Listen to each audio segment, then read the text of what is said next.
Good morning, everyone. I believe I know all of you, so I'll just skip that introduction. But I won't skip the beginning that I got from Greg Fain, and he said I could use it too. Greg Fain was a teacher of mine for a number of years while I was in the Navy. But before I start talking, I just wanted to acknowledge and thank my teachers, Jane and Peter Schneider. And I wanted to say that this talk is just to encourage you in your practice. So in any case, my talk is on the 9th precept, which has a few different translations, and we'll get to that. But interestingly enough, today, one of my Facebook memories, which was from 9 years ago, is a fake quote that I made up and attributed to the Buddha. And it goes as follows. If you ever find animosity, enmity, hatred, or loathing has docked in the harbor of your heart, cut the mooring lines and send that shit sailing away. I cussed a lot back then. Still do, actually, but that's the only reason anyways. So it's funny that that should be a thing, because that's pretty much the 9th precept. And I like that it sort of goes more with our version of the 9th precept, which is do not harbor ill will. In fact, maybe it's because of our version that I wrote that to begin with. It's entirely possible, but it doesn't matter. And again, I like that notion because there's so many negative mental states that we can work with using the 9th precept besides anger. But anger specifically is a big one for me, especially lately. And so that's what I want to focus on. And interestingly enough, a lot of the other versions also focus on anger. So I watched, in preparation for this talk, I watched a video that Brad Warner posted to YouTube from a few years ago on the 9th precept. And so I just wanted to give a tip of the hat to Brad Warner, because some of the stuff, including the examples I want to read, came from that video. I didn't straight up plagiarize anything, though. It's mostly some of my own thoughts and whatnot. But so Nishijima Roshi's version was don't become angry. There's also not giving rise or not giving way to anger. Do not be angry. Great Vow Monastery's version is I vow not to unleash anger, but to seek its source. I like that one a lot.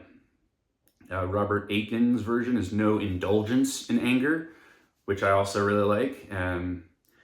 And there's a version from Diane Eshin Risetto, I take up the way of letting go of anger. So I've mulled this over a lot, and I've tried a few expressions, and I encourage you all to do the same. The ones I came up with were don't let anger take over, or don't let anger consume you. But the title of my talk is the version I've sort of settled on for now, don't give in to anger. And in my experience, one aspect of working with the precepts is to continuously examine what do they mean?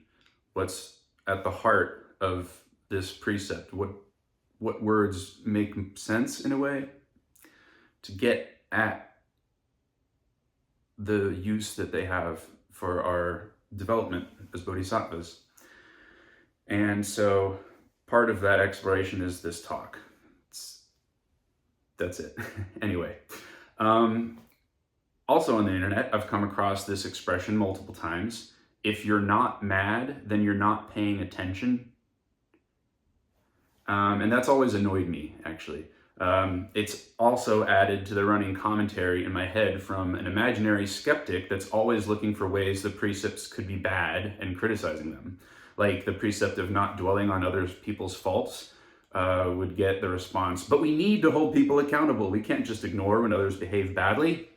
And that's true, but it doesn't mean the precept is wrong. And just as a quick aside, if you're ever in a situation and you're like, okay, there's no way that following the precept as worded would be the right thing to do in this case, you're probably right. The precepts are not meant to be applied rigidly to every scenario. Practicing with the precepts is more about when they are useful, not when they aren't. There are better ways to work with the precepts than coming up with examples of how they might be problematic. The precepts are good Buddhist practice in part because they are about non-clinging, non-attachment, like a lot of Buddhism is about. That's just one angle to look at the precepts from. There's many ways. So one example is what Blanche Hartman said. Her metaphor or analogy was that the precepts are like, if a lake freezes over, they might put little flags warning you where the ice is thin. Basically just very good advice. Like my mind is a much more pleasant place when I'm not angry, or at least it's more unpleasant when I do get angry. So to the extent that I can follow that advice of like not making the anger bigger or letting go when I can, it's just good advice. But another way to work with the precepts is to use them as a way to examine the myth of our separate individual small selves. In a way, and this might sound weird, getting angry feels good. It's got this intensity to it. Like I noticed when I get angry about something, a lot of times I get angry about really small, trivial stuff. Like I'm trying to put groceries away and the fridge door keeps closing on me. Doesn't happen anymore because I have a different fridge now. But because I moved, I didn't break the fridge. Yeah, when I get angry, it's like I've got this like fire inside, and something about that just feels really good. It also kind of reinforces this boundary. It reinforces the feeling of myself as a discrete entity. That myth of individual small self separation. And I think that feeling of impact, that feeling of boundaries, I think that placates the anxiety running at the most foundational layers of our psyche, which is, what if this isn't real? What if the sense of self is illusory? Which it is. But I think our egos don't like to feel like they aren't as real as they think they are. So what does that mean? So much of our lives are spent with this certainty that we are substantive and lasting. We need to ease into exploring our unreality. But when left to their own devices, our egos seek out and enjoy experiences that reinforce the story of I exist. So with this and the other precepts, the urge to not follow them or to break them is very often rooted in this sense of separateness, of this myth. So not only are they good tools with which to examine the myth, they are also, it also is the case that as our attachment to the myth weakens, it's more easy, it's more natural to follow the precepts. But back to the good advice angle, there's this notion of impotent rage, and I'm very familiar with that. Currently, I am pretty mad about some stuff, which I won't go into. And for the most part, that anger is all completely impotent. It serves no purpose whatsoever. Now, if I do some mental gymnastics, I can argue that I may be more motivated to take action or work towards solutions for the things I'm angry about if I channel that intense feeling into motivation. Sure, okay.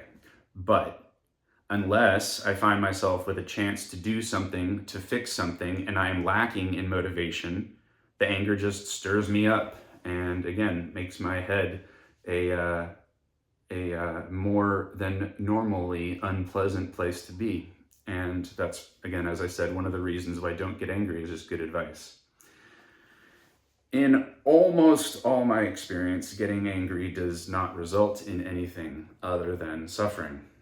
And I think it's more fruitful to work on motivating myself to work for the changes I want to see without keeping my anger going then to figure out how to channel it. And again, most of the things I get angry about are trivial, dumb stuff, little stories that just manifest immediately.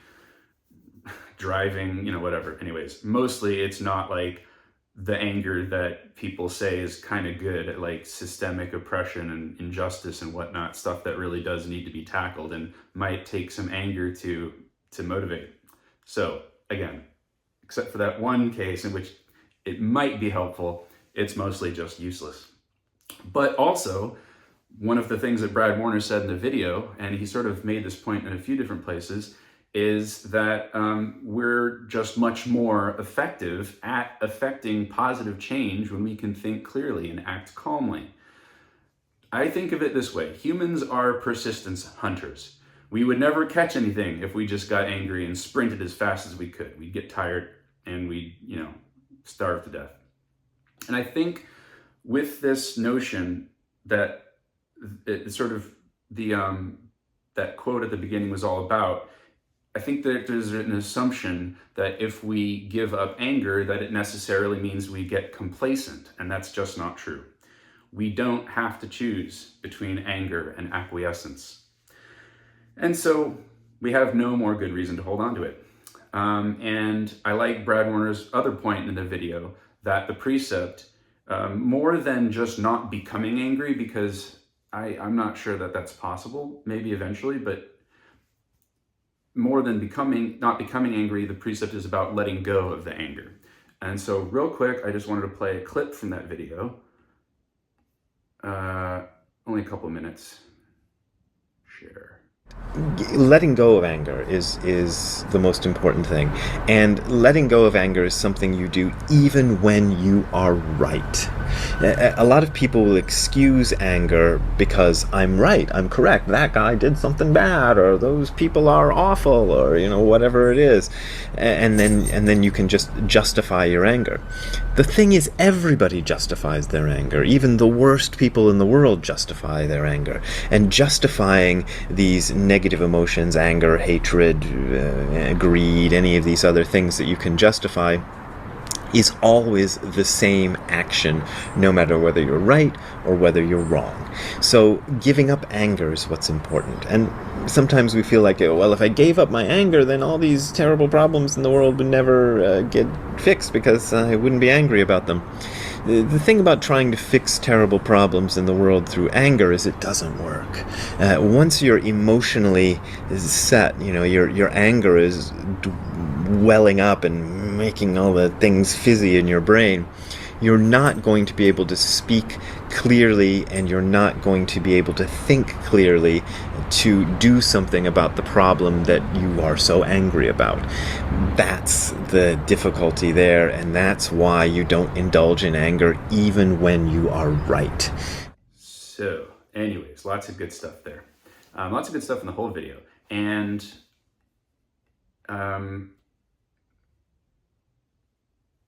just in general, feelings are kind of crazy, how there's a physical sense that goes along with the emotion. Pretty crazy. Anyways, so I wanted to close by just reading what Kobanchino Otogawa said in Embracing Mind, which I also found out about from Brad Warner's video, because it's much more articulate. So I'll leave you with I'll leave you with this. So the 9th precept, no being angry. Bodhidharma's translation is, self-nature is mysteriously profound. In the midst of selfless truth of selflessness, no measuring of oneself is called precept of not being angry. Usually this precept is kindly explained. A disciple of the Buddha abstains from harboring hatred, malice, or ill will. This realm is very big, from very gentle anger to very developed rage to the joy of hurting people. Anger changes from protective to attacking, from negative to very positive. If there is just one person in the world, he will always be neutral. If someone is very angry but is the only person in the world, he's a little crazy. When you get mad at yourself, that means you're mad at another self. Maybe you turn your face and see yourself, or you see yourself as other. This is very hard. Even if you are alone, this precept applies in the sense of self hatred, self deceiving, self clinging. If you become angry, you don't stop being Buddha. Anger appears, that's all. At that time, you don't say to yourself that you shouldn't be getting angry. When you get close to a fire, you don't say, it should be cold. Self pride is another side of this phenomenon. Illusion causes a sensation, so it seems real. If you become wealthy and then look at the poor and feel pride, it is at best an unnecessary thing to experience, but we sometimes experience it that way. Or if you feel an examination, if you fail an examination, you feel depressed, which is natural, but it is not necessary to stick on it for a long time. Making a judgment about yourself can be dangerous because you cover up reality. But putting up an idea that you should not be angry, you are covering reality. To turn the contents of anger into wisdom, you live it and learn something from it. Anger is suffering, as you know. When someone gets very angry with you, his suffering is deeply concerned with you. He is letting you know how he exists. When he sees that you understand him, this anger disappears. When you see someone who is quite angry, when you really listen to him and completely understand his position, you yourself become angry. But fortunately, anger does not stay. If you enjoy keeping it always, it will continue, but otherwise it is always slipping off of you. Anger causes life to shorten, which is the very opposite from self-nature, our eternal being, which has been the same up to now from its very origin, a pretty long time. To be here as a human being is a natural arrangement, but how rare it is. It is a miraculously rare thing, so we have utmost respect and care for our own life, for we are radiant life. Thank you very much for your kind attention. There's always more to think about and say, but I have to stop sometime, and I also did not make any more notes, so it's Q&A time. If anyone, or maybe just commentary of your own that you would like to add, please feel free to raise your hand, like John and Mike have just done. And yeah, so John, take it away. Thank you, Chris. That was excellent. Lots to think about. Really appreciate it. I just wanted to talk a little bit about letting go, because I think that sometimes, again, syntactically, the words letting go can be at times misused or misrepresented or misunderstood. So when it comes to thoughts and feelings like anger, while yes, ideally you would like to be able to snap your fingers and make it go away, realistically, that's not in the wheelhouse for the vast majority of us. And to be quite honest, I don't know that it is necessarily what you would want. Your thoughts and your feelings, while they shouldn't always be trusted, are there for a reason, right? And so when we feel anger, rather than quote unquote letting it go, or what a lot of people would syntactically feel that to be, push it away, ignore it, whatever it may be, what we really should be doing is examining why we're angry. Let's say somebody did us wrong. And we know they did us wrong. I mean, logically, in our heads, they did us wrong. There's no way around that somebody did something to harm us in some way or whatever. But really, why are we angry about that? What did they do to us? Did it hurt our ego? Did it hurt our pride? What is it that was hurt? And a lot of times that's important, really important to understand about ourselves. That's the only way we're going to learn and grow, not necessarily by just pushing things away. And so I think it's important that when these feelings, any kind of feeling, wells up in us, it's important not to just immediately think to ourselves, I got to get rid of this, but rather I have to work with this. I need to find out more about myself through this. And I think that's super important. It's also important to try and work through the problem of whatever is angering you in the world of form. Your refrigerator, the door wouldn't stay open while you were reloading it. It made you upset. Fix the door. You do the things you can do up to a point to resolve in the world of form, but at the same time, you have to think about really where are these feelings of anger coming from, I think. And that's super important for me in my practice for sure. I find all the time that when I really look at, why am I happy right now? Why am I angry right now? Am I happy because, something good happened to me that maybe wasn't great for someone else? Or, what is it that's causing these feelings in me? Because all of those feelings, love, hate, happiness, all of them, result of the skandhas. All of them are a result of the skandhas, not Buddha nature. So I think it's important that a lot of times, we misuse and misunderstand letting it go. And it kind of, a lot of people look at pushing away. And those are my thoughts. And I'm interested in seeing what you have to think about it, Chris. Thank you. Thank you very much. There was so much good stuff there. That is one of the ways. So one version of this precept that I can practice with sometimes when I can't let go of it is at least not make it bigger. Like I've noticed sometimes it's the craziest thing. Like I'll sometimes start to feel angry, and then I'll get this like impulse to like stoke the fire, you know what I mean? Like make it bigger and like really get myself in a tizzy. I don't know what's going on there. But always, always there's something to be said for trying to look at the root of it. In some workshop setting, I forget what exactly it was, but this notion was put forward that anger is a secondary emotion that is always a response to fear. And I don't think there's any need to say anger always is a result from fear. But I also did not write the material, and the person who did has a master's degree or something, so they probably know better than I do. But regardless, that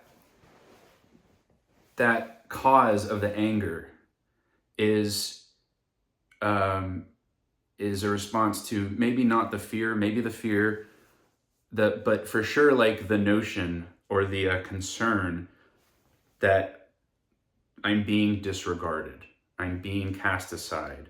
The universe doesn't want me to be happy.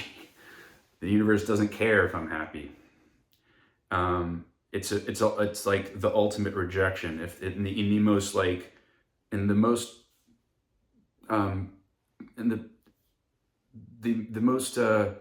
what I'm trying to say, at the very heart of it, the kernel of that fear is the universe is rejecting me. It's a complete annihilation. And that was a sort of one of the themes when I gave a talk on the Bodhisattva's giving of non-fear. And that's also another good reason why to give non-fear, is because a lot of times fear results in anger. But yeah, I can resist the urge to make it bigger. I can then let it go. And also, just like with thinking and other stuff, the more I'm paying attention, the more I'm noticing the way it feels, and the easier I can recognize the warning signs that something's coming up. And as I get tired of feeling this way, then usually as the initial little tendrils start creeping in, I'm able to spot it and was like, whoa, all right, I'm getting worked up. Let me go ahead and just take a deep breath, because that helps. And also, what's going on there? Do that exploration that you're talking about doing. So thank you very much for your thoughts. and for the opportunity to say some more. Mike, what do you have? Couple things. I liked your talk. In a way, you're saying, don't get angry at yourself for getting angry. Yeah. But now this is going to sound really wrong, but anger is based on conditions, and in some instances, it does play a positive role, but it can get immediately out of control if you don't know how to control it. And you need to maintain a state of equanimity when you're dealing with situations that can be very upsetting. But I am an anger monster. When I first joined the Zendo, I used to tell them my epic stories of driving on the freeway and flipping off everybody and getting mad at hell because somebody cut me off and stuff. And fortunately, I don't drive anymore, so that you don't have to face me on the freeways anymore. But I really think that with anger, I think it is a ingrained response to certain stimulus, and it can be positive, but it's so easy to get out of control and be incredibly negative. Because sometimes anger can be used when you're trying to get something done and you're getting frustrated with yourself and you push yourself just a little bit harder because you're like, I can do this, stop being a wimp. I know it sounds negative, but it can be a driving force for a positive result. But I find that with myself, it got out of control. And so I had to work really hard on equanimity, and just, okay, balance. You're not going to be always smiling and happy, and you're not always going to be angry, but you kind of get into the middle there and adjust to the conditions that are presented to you, if that makes any sense. Definitely. And yeah, sometimes if I'm lifting, if I'm almost just getting that last rep, sometimes I really have to be like, ah!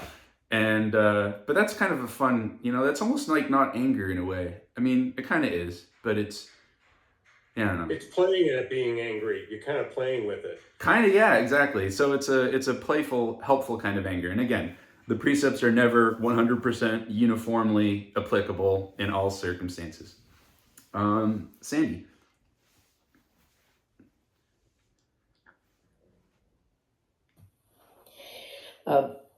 When I grew up with, oh, everyone froze. Are we still frozen? No? Can you hear me? Yes. Okay. When I grew up, my parents hated each other at times, and they constantly screamed and yelled, always fighting, throwing things at each other. It was very chaotic, and their anger made me fearful. And so I always tried to avoid it as much as I could. And as I grew up and I was around angry people, I would avoid them. And I found that because of the way I was brought up, I wasn't an angry person. I didn't like anger. Anger was a very negative, nasty thing to me. And through the years, I would somehow find myself meeting and dating more angry people. And it just became kind of like overwhelming. There was so many people that were negative and were angry. And Howard, as much as I loved him, was a sweetheart. He too was brought up in a very angry environment, and he and his friends were angry in high school and college. And we got married, and as he aged, the more the anger came out. And he would be angry or yell at people for the stupidest little thing. And it used to make me cringe. It was very difficult to deal with, extremely difficult. But since I've been practicing, I've been able to stand back, and when I would watch him getting angry, and the all I saw was somebody creating stress and hell for themselves. Mm. So not only were they in hell while they were here, um, they were ruining their health with stress over being angry constantly and not being able to shut it off. So practicing let me, or gave me tools, I should say, um, to be able to step back and look at somebody who is angry and to feel compassion for them rather than, get angry back. So, I mean, anger, I think, has its place. It's something we probably got from when we were, in a very primitive state. Um, that type of anger, that very heavy anger. Mm. Uh, but it also serves its purpose in some ways, because it allows you, like you were saying, it allows you to step back and look at it, to see what part of it has any reality, and was it doing you any good to continue to feel it. And to me, at this point, no, it doesn't. It doesn't have any real. It doesn't provide anything positive at all. It's negative. The only positive thing about it would be if you develop the sense to be able to stand back and look at it and decide, um, not so much to push it away, but does it have any? Does it have any like tooth? Mm-hmm. Is it really changing you and getting into you and accelerating and becoming bigger and bigger and bigger? Is it worth it, or is it worth it to spend your time looking at it and analyzing it and see if it's affecting how it's affecting your life, and if it's worth it? Because not living in anger is a really nice thing. Makes your life a lot simpler and a lot more peaceful. So that's my 2 cents. Thank you very much. That's been a huge thing I've noticed as Zen practice has definitely resulted in more empathy. And as you say, when I can empathize with someone who's angry and I can sympathize with them, just in general, I don't know, it's just, I like that better than maintaining the animosity and reflecting that. And then also, I'm just less likely to get angry. I'm also, one of the reasons why, and I've been trying to get back into it lately. I've been too long without a regular lifting practice, but I like having a lifting practice because when I'm working out on a routine basis, my mind is a less volatile place. There's less just kind of static noise in general. And sometimes when there is that static noise, it's just easier to become angry. I get angry quicker. Again, a lot of times it's over the dumbest, smallest stuff. But even when it's about a big thing, it's just, any emotion is like a message to us. It's some information. And one of the reasons why I settled for now, again, on don't give in to anger is that, like Suzuki Roshi says, be the boss. We have to be the boss of our minds. It's anger can be a message, anger can be a tool, but we have to maintain our sort of status as in charge, so to speak. And then we can actually use it as opposed to being used by it, as opposed to being pushed around by our emotions. That would be living by karma. Whereas, what we try to do here is, baby bodhisattvas is living by vow. and that kind of goes along with being the boss. I really liked that section in the Suzuki Roshi book. I don't think it was in the book with the brown cover. Not, I can't remember. Anyways, it wasn't in Zen Mind Beginner's Mind in any case. I don't think. Maybe it was. I need to reread that book. Anyways, John. Thank you. I have 1%, I'm about to die, but I just wanted to say that we should be careful. The attachment we need to be careful of is not the attachment to the anger. It's the attachment to the qualitative that we're putting onto it. It's about positive.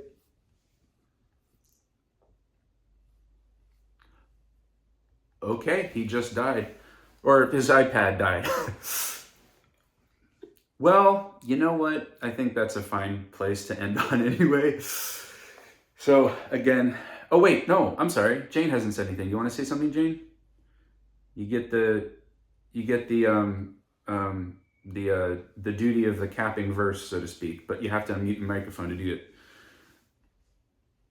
It's still muted. Say something about what you said about. Yeah, hold on. Stand by. Or we're standing by, I guess. There we go. I just wanted to say something I was thinking about, but I couldn't find the raised hand in any of the bottom things. There was a one in reactions, but it was a waving hand. So I just let it go. Huh? We can hear you. Okay. All right. Well, what I wanted to say to you in particular, Chris, was that the universe doesn't reject anything, or anyone. It's not like somebody sitting there waiting to turn their back on you. For example, you take care of your Roxu, right? And the way you take care of it shows that you love your Roxu. And I think the Roxu loves you back. And if you have things like books that you really treasure, you take extra care of them and put them in special places and keep them clean in different ways. And I think that's also showing love to the book. And for me, the universe loves us through things like that, through the small things we do, like the Roxu, the books, the dishes, or whatever, the little friendships of here and there.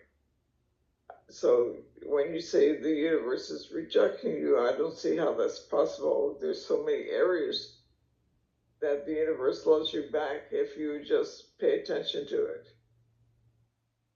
Yeah.